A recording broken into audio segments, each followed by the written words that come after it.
கடந்த ஆண்டு ஆகஸ்ட் மாதம் சென்னையில் ஒரு மிக முக்கியமான ஒரு போராட்டம் நடைபெற்றது.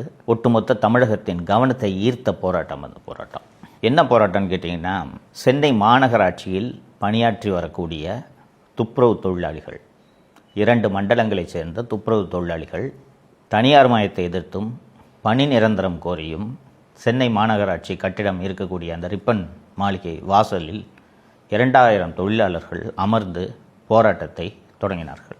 ஆகஸ்ட் 1, 2025 அன்று இந்த போராட்டம் தொடங்குகிறது. நண்பர்களே, இந்த தொழிலாளிகள் எல்லாம் என்ன பண்ணுறாங்க, ரிப்பன் மாளிகை வாசல்லே அந்த நடைபாதை இருக்குதுல்ல, அந்த இடத்துல மேலே ஒரு ஷெல்ட்ரு, இந்த தார்பாலின்னு அது இதுன்னு எல்லாத்தையும் போட்டு உட்காந்துறாங்க. 2000 பேர் உட்காந்துடுறாங்க. முதல் 3 நாட்களுக்கு இவர்களை யாருமே கண்டுகொள்ளவில்லை. அதற்கு பிறகு ஒவ்வொரு ஊடகமாக போகுது. ஊடக வெளிச்சம் கொஞ்சம் கொஞ்சமாக அவங்களுக்கு கிடைக்குது. ஃபஸ்ட்டு யூடியூப் சேனல்ஸ் தான் போச்சு. மெயின் ஸ்ட்ரீம் மீடியா யாருமே போய் அவங்க போராட்டத்தை கண்டுக்கல. யூடியூப் சேனல்ஸ்லாம் போய், நாங்கள் சவுக்கு மீடியா சேனலும் போனோம். யூடியூப் சேனல்ஸ்லாம் போய் பேட்டி எடுத்து போட்ட உடனே அவங்க கஷ்டத்தை சொல்கிறாங்க. இதை பாருங்கள், நாங்கள் ரோட்டை பிளாட்ஃபாரத்தில் உட்காந்துருக்கோம்.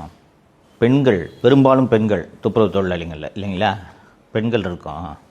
போராட்டம் தொடங்கின உடனே இந்த மாநகராட்சி கட்டிடம் இதுக்கு உள்ளே இருக்கக்கூடிய இந்த கழிவறையை பெண்கள் பயன்படுத்தி இருந்தால் அதுக்கு கூட விட மாட்டேங்கிறாங்க.